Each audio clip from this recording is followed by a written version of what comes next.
Welcome student. आज हम class 6 का साइंस का चैप्टर 6 चेंजेस अराउंड अस उसके बारे में डिस्कशन करेंगे।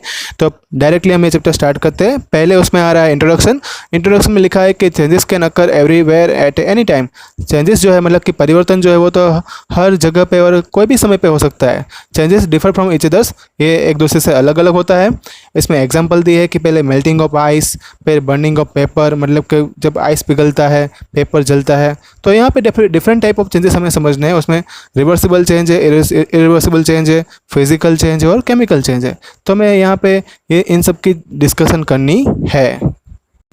नेक्स्ट स्लाइड में है reversible change. Reversible change is an effect on the substance which can then be return to the its original state. The change alter only the physical state of substance, however no new substance is formed. मतलब कि reversible change जो है वो substance जो हमारा होगा, जो हमारे पास कोई भी एक पदार्थ मटेरियल जो होगा उसके ऊपर ऐसे इफेक्ट डालता है कि वो अपने ओरिजिनल स्टेट में वापस आ सकता है। और दूसरी बात, यहाँ के जो चेंज देखने को मिलेगा फिजिकल स्टेट का, वो सिर्फ फिजिकल स्टेट में, मतलब कि सॉलिड में से लिक्विड में, लिक्विड में से गैस में, गैस में से फिर से सॉलिड में, ऐसे कोई चेंजेस देखने को मिलेंगे। उसमें कोई नया सब्सटेंस है वो बनेगा नहीं। यहाँ जो है फिजिकल चेंज के एग्जांपल दिए हुए हैं कि कटिंग करना, क्रम्बलिंग करना, दूसरा बेंडिंग करना, ग्राइंडिंग करना, ये सभी जो एग्जांपल है फिजिकल चेंज के एग्जांपल है। Ashes and all the smoke and other gases that is produced by the fire, there is no possible way to processing that material to make them come back together।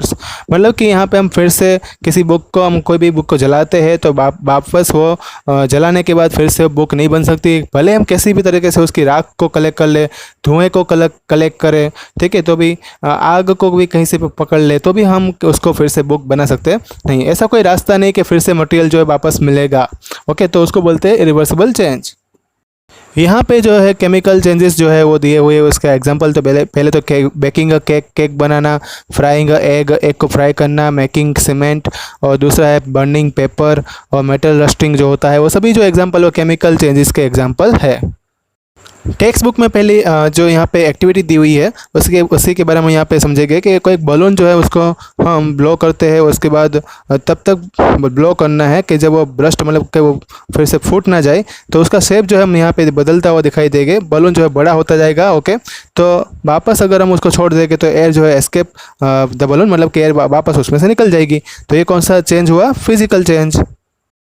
जैसे ही activity 1 जो physical change के बारे में थी, वैसे ही activity 2 जो है वो भी फिजिकल चेंज के ऊपर है कि कोई हम अगर ऐसे पेपर लेते हैं और उसको फोल्ड करके जो है उसको एरोप्लेन का एक टॉय बना देते हैं तो उससे बहुत सारे हम एंजॉय कर सकते हैं, फन कर सकते हैं।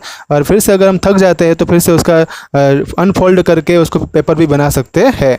तो ये भी फिजिकल चेंज का एग्जाम्पल हुआ। एक और एक्टिविटी दी है 3, मतलब कि उसमें हमें डाउ लेना है, मतलब आटा जो है वो लेना है, उसको बेलन से गूंदना है। तो मतलब बेलन से उसकी रोटी बनानी है। अगर रोटी का शेप अगर सेम अच्छा बनता है तो ठीक है, अगर नहीं बनता है ठीक से तो हम फिर से उसकी क्या बना सकते हैं? आटा बना सकते हैं।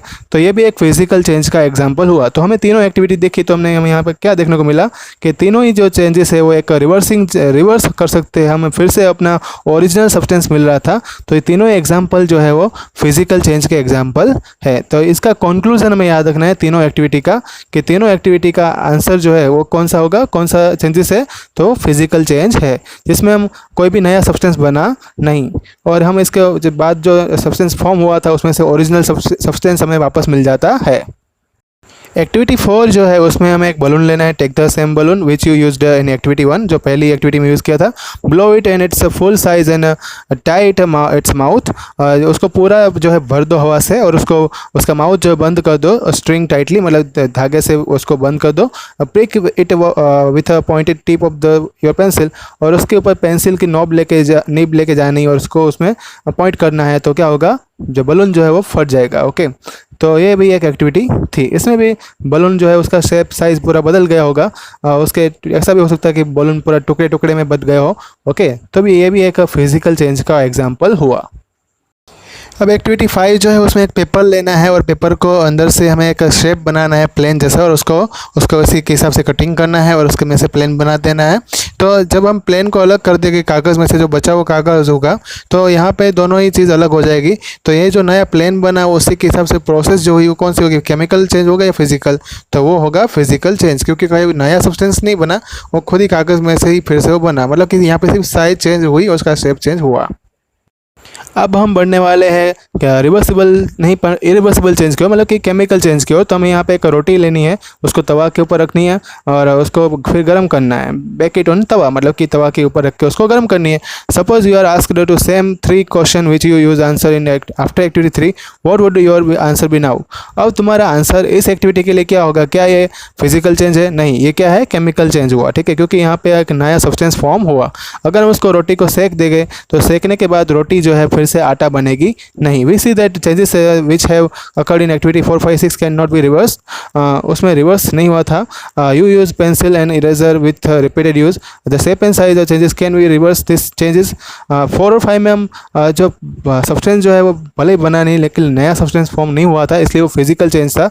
लेकिन जो एक्टिविटी 6 जो है उसमें क्या है कि अगर एक बार रोटी बन जाती है तो उसके बाद आटा फिर से मिलता नहीं है, मतलब कि ये तो केमिकल चेंज हुआ। नेक्स्ट स्लाइड में आ रहा है सम कॉमन चेंजेस, जो टेबल 6.1 है उसका आंसर मैंने यहाँ पे दिया हुआ है। ओके, तो पहले उसमें जो है कि बॉयल एग में से रो एग फिर से नहीं बन सकता, मतलब पहले का आंसर नो। इडली में से फिर से बैटर नहीं बन सकता है, मतलब उसका भी आंसर नो। और ड्राई क्लॉथ में से वेट क्लॉथ बन सकते हैं, मतलब यस। निटेड स्वेटर में से वुलन यार्न जो है वो बन सकता है, तो यस। फ्लोर में से ग्रेन बन सकता है, नहीं बन सकता, मतलब नो। हॉट मिल्क में से कोल्ड मिल्क बन सकता है, यस। फिर कोल्ड स्ट्रिंग में से स्ट्रेट स्ट्रिंग बन सकती है, हाँ। फिर फ्लावर में से बर्ड बन सकता है, नहीं। पनीर में से मिल्क बन सकता है, नहीं। फिर दूसरा है बायोगैस में से काउडंग बन सकता है, तो नहीं। फिर नॉर्मल साइज़ का जो रबर होगा उसमें से स्ट्रेच रबर बन सकता है, हाँ, वो हम खींच सकते हैं ना, इसलिए यस। और मेल्टिंग ऑफ आइसक्रीम वो कौन सा होगा, उसमें फिर से आइसक्रीम जम सकता है, यस, वो जम सकता है। यहाँ पे एक बुक का जो पैराग्राफ दिया हुआ था जो मुझे एक्सप्लेन करना है आपको, कि अंदर एक वुडन ऐसे टूल जो दिए होते हैं उसमें एक वुडन हैंडल रहता है। वुडन हैंडल को इसमें लगाने के लिए एक रिंग दी होती है मेटल की, और ये जो उसकी रिंग की साइज़ जो होती है वो हैंडल के कंपैरिजन में थोड़ा छोटा रहता है। और जब भी उसको हम हैंडल में लगाते हैं तो उसको स्लाइटली थोड़ा उसको गर्म करना है, और गर्म करने के बाद मेटल को फिर उसको तुरंत ही उसमें ये रिंग के अंदर वुडन हैंडल को लगा देना है, जिससे उसका पकड़ जो है वो स्ट्रॉन्ग बन जाएगी और हैंडल जो है एक फिक्स बैठ जाएगा, और फिर वो उसका शेप जो है वो अच्छा उससे मैच हो जाएगा और वो हिलेगा नहीं। इसी तरह से इसका स्ट्रॉन्ग पकड़ बनने की वजह से हम इसको फार्मिंग में यूज़ कर सकते हैं। अब नेक्स्ट स्लाइड में जो आ रहा है वो है कैंडल का एक एक्सपेरिमेंट है। पहले हमें कैंडल को जलाना है। पहले जब जलाते हैं उससे पहले उसकी लेंथ हम मेज़र कर लेंगे और थोड़ी देर तक हम उसको जला के रखेंगे। फिर उसके बाद उसको मतलब कि कैंडल को हम बुझा देंगे, फिर से उसकी लेंथ मेज़र करेंगे। तो फिर हम चेक करेंगे कि क्या दोनों की लेंथ है वो थोड़े समय के बाद सेम थी, तो वो नहीं होगी उसका आंसर। दूसरी बात, यहाँ पे क्वेश्चन पूछा can the change in the length के बाद if you were to take the some wax in the pan and heat it, थोड़ा वैक्स जो है वो नीचे गिर गया था, हाँ गिर गया होगा। और क्या ये चेंज रिवर्स चेंज है? क्या उसमें से फिर से कैंडल वैक्स जो मतलब बन सकता है फिर से? हाँ, वो जम जाएगा और फिर से वैक्स बन सकता है। अब नेक्स्ट स्लाइड में आ रहा है मेल्टिंग।